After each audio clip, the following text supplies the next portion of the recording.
Саламатсыздар, урматтуу Адыл Акжол уулу YouTube каналынан көрөрмандары. Бүгүн бизге атайын ушул Араван районунун Төө Моюн айыл өкмөтүнүн тургундары келип кайрылып отурат.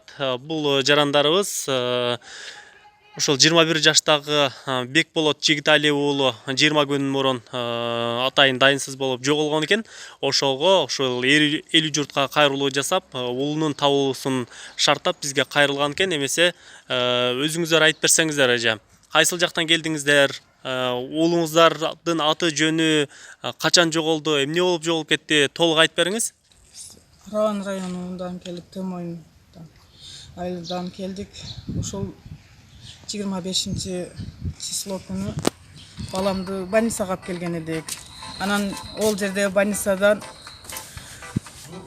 балам жатпайм деп чыгып кетти. Ошол эле күнү автовокзалда эпилепсиясы кармап калып, баламды мына городской больницага алып келишкен экен. Анан городской больницада кабыл алышып, кийин анан городской больницадан кайсы мезгилде чыгып кеткен дайынсыз, ошол мезгилден бери баламды бир адам көрдүм деген адам жок. Дайынсыз.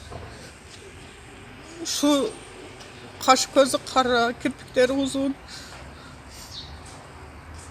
Толук гана келген балам эди. Анан мастарга барбайт эле, ондойлорду жаман көрөт эле.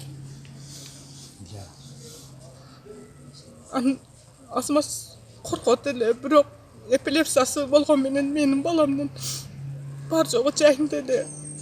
Бакытай кээ бирлер айтып атат, айнып калганбы дейт. Ондой эмес, менин балам пристой болгон менен айныган эмес эле. Көргөн билгендер болсо. Көргөн билгендер болсо ошол телефон кайрылыңыз. Көргөн билгендер болсо ошол телефондорго кайрылып койсоңуз. 556 11 19 33. 773 00 50 52. 509 00 50 52. Ардактуу YouTube көрөрмандары, бул номерде ошол сиздер эгерде Бекболотту көрүп билип кала турган болсоңуз, экран астындагы номерлерге жазып кайрылып койсоңуздар болот. Биз дагы экран астында ошол Бекболоттун жакындарынын ата-энесинин номерин жазып койдук. Ошол жерге түз, кайсыл жерден көрсөңүздөр түз эле байланышсаңыздар болот. Оорус ушу 14-16 жашында башталган оорус. Эпилепсия, Эпилепсия менен. талма оорусу менен. Талма оорусу менен. Biz больницага кайрылсак, больницадан таза чыгып, анан кийин больницага бемеге алып келдик эди. Псих больницага. Ошондо алып келсем, бир карамазип дарыны берген, ушу менен айыгып кетет деген айыгып калды. Ошондо лечение алат эди.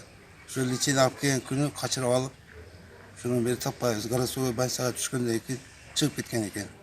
Больницага түшкөндөн кийин талма оорусуна кабылып, вокзалдан ошарында болсо. Элдер жардам берип, ускорый чакырышып, анан ускорийдан ушул городской больницага келген экен. Мына Ак Тилектеги городской больницага келген, Анан ушул жерге келгенден кийин ушул жерде кабыл алышыптыр. Кийин кайрадан чыгып кеткенин эч ким көргөн эмес. Шонон бери балабыз дарексиз. Демек, больницага келип, балаңыздар Бекболот катталат. Скорый менен келип катталат, бирок чыккандыгы туурасында эч кандай маалымат жок. Врачтар өзү бул боюнча кандай маалымат берип атат? Негизи бул боюнча врачтар көзөмөлгө алыш керек беле негизи? Эми эпилепсия болуп келгенден кийин, талмалуу болуп келген ускорый айткан да, эми баягы ускорийда врач болсо керек, ким болсо дагы айтат да, эми бул эпилепсия менен баягы жардам берген адамдар айткан да, бул талмалуу болуп, мына тутуп калды, кел деп ускорый чакыргандан кийин олор билет да энди бул талмалуу экенин. Анан бу жерге келгенден кийин талмалуу экенин врачтардан билсе керек энди. Мен врач болбосом, мен баламдын талмалуу экенин билип туруп, башка бирөө дагы ошондой талмалуу болуп орса мен жардам берет элем да. Ошону кармайт элем. Анан ол балам Төө Моюндукмун деп сүйлөп турса, анан билбедим ону билбейм. Кантип кой бериптир врачтар? Билбейбиз да, кой берген да билбеймин, кой бербеген да. Врачтардан келип сурадыңыздарбы? Эми азыр издебеген жерибиз калбады, адырларды издеп атабыз, айдоо жерлерди издеп атабыз деп атасыздар. Врачтардан эмнеге сурабадыңыздар? Врач базардын ичи койчу, баягы бомуштар дагы калган жок, ушу бомуштардан дагы сурандык. Ушул баланы көрдүңөрбү деп сурандык. Бомушу ям калбады. эч кимиси калбады. Акырынан кийин аргасыздан анан силерге кайрылып атабыз да. Ушу балабызды силер жардам бергилечи деп. Кайсыл жерде жүргөнүн билбесек эч ким көрбөдү десе. Кечки врач исмени тапшырып атканда мен тапшырып чыгып кеткенмин деп отурат. Ооба, Жигитали уулу Бекболотмун дептир балам. Түймойндукмун дептир. Балаңыз өз алдынча мында шаарда эркин жүрүүгө алжетеби? Жок, Биз негизи шаарга чыгарып алыппыз. Биз өзүбүз менен чогуу эле кошо жүргөн, шаарга келсек деле өзүбүз менен кошо, кайсыл жерге барсак өзүбүз менен кошо себеп дегенде баягы эпилепсиясы кармап калса ого жардам беришибиз керек да биз. Ошондон өзүбүз менен чогуу жүргөнбүз. Талаага барганда дагы, талаага дагы өзү жалгызын жөнөтпөйт элек. Карындашымды кошуп берет элек, болсо постоянно мен өзүм болот элем. Эч мындай өз алдынча жүрбөйт эле. Биз бул оорусу боюнча мына Москвадагы Елена Малышева деп жыт здоровьяларга кайрылганбыз. Олар бизге эң жеңил эпилепсия экен, бирок башы ушундай кармаганда жүгүрүп өзүңөр жардам бергиле деп байкалар бизге ответ бергенден, анан биз ошондойлорду кылып жүрөт элек. Эч өзүнө жалгыз койбойт элек да. Ошо. Демек сиздер менен жүрөт. 8 класстан кийин ооруп калды. Ооба, ошондон кийин ушул мээнетке учурады, кандай учурады билбейбиз, ушундай болуп калды балабыз. Ошондон бери Буга чейин дагы бир жоголуп, ушундай издөөлөр болгонбу? жок, биринчи жолу болуш. Анан шаарга да биринчи жолу келген. Анан бирок Шаарга кантип келип калыптыр? Onu больницага алып келди dedi. Больницага алып келип, şu жаткызабыз десек, больницанын жанына келип качып чыгып кетип калбайбы. мен Психбольницага жаткырабыз дедиңерби? мен псих болбосом, мега мени бетке жаткырасыңар деп тарынып чыгып кетип калганбыз. Балаңыз таарыныптыр да? Ооба, балабыз тарынган. Ол больницага кирген дагы жок. Ошо больницанын алдыдагы столовойго чай ичип отурган жерде анан чайды ичип бүтүп, анан кийин балабыз чыгып кеткен. Мен бул больницада жатпаймын деп чыгып кеткен. Анан биз ойлогон да энди бул эми шаарга келбесе эмне болсо кичине эме мындай коркуп эмне болгондон кийин кайтып келет десек, бул кайтар жолун таппай калды. Мен точно билем, балам кайтар жолун таппай шаарга келген эмес да. Биз менен чогуу келип жүргөн, машинада гана келет эле, машинада жүрөт эле. Досторуна дагы кошулбайт эле, качан башым сакайса кошуламын дейт эле. Бага башым оорубаса мен дагы Россияларга барып иштейт элем деп ошентип сүйлөйт эле балам. Балам аң сезими жакшы. Жигитали уулу Бекболотмун дептир. Ошондойлорду дагы угуп атабыз.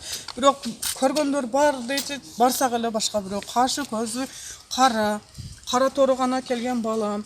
Мындай кам сөз, көп сүйлөбөйт. Эч мындай эме болбойт. Анан жакшы бизге мындай корстук болгон менен башка бирөөлөргө эч корстук кылбайт. Салам берип ушинтип жүргөн балам эди да. Канча балаңыз бар? 3 кыз, бир эле жалгыз эле болобуз. Жалгыз уулу. Демек балаңыз сиздерге таарынып дагы үйдөн чыгып кетип, таарынып жүрүшү мүмкүн экен да? Жок, андай жок. Ондай таарынбайт эле. Кичине эле таарынып, эмне болот эле да. Жазылып кетет. Дагы келип анан бизден кечирим сурайт эле, анан бири-бирибизден кечирим сурайт элек. Ошондой гана болот эле. Итак ондай таарынып, Азыр кайда барышын билбейм. Азыр мен өзүм билбей. Жол таппай калды да? жол таппай жатат. Ошого сиздерге кайрылдык. Башы көзү кара, өзү да кара тоору гана келген. Анан энди бир жерде гана точно белгиси бар, ону энди Жан башында аксиз бар. жан башында бул ошо кичине 3 айлык мезгилде ооруп калганда анан медсестралар нито укол берип, жан башы абсцесс болгон. Ошол жан башынын мына бул сол жактагы жан башынын абсцесс болгон. Ошол жер Бет түзүлүшүндөгү өзгөчөлүктөр бет түзүлүшүндө өзгөчө жок. Бар жогу жайында. Кашы көзү кара. Азыр эми ана 20 күндөн бери сакалы өсүп калгандыр. Чачы ям өскөндүр энди. Бирок Ал өзгөрүштөр болот. башка жагыда эч кандай белгиси жок. Галпал ондой белгиси жок. Просто эле ушу жан башында абсцесс болгон жытыгы бар да ошол. ооба. Жоголгон ушул Жигитали уулу Бекболот 1998-жылы 23 августта төрөлгөн экен. Бою болжолду 1,65-1,70 сантиметр. 20-июль күнү жоголгон экен. Сүйүнчүсү бар. Кимде ким көрүп билип кала турган болсо, экран астындагы номерлерге жазып кайрылышыңыздарды ошол Бекболоттун жакындары билдирет. Сүйүнчүсү бар дейт. Бекболот өзү Араван районунун Төмойын айыл өкмөтүнүн тургуну экен. Жеке месте.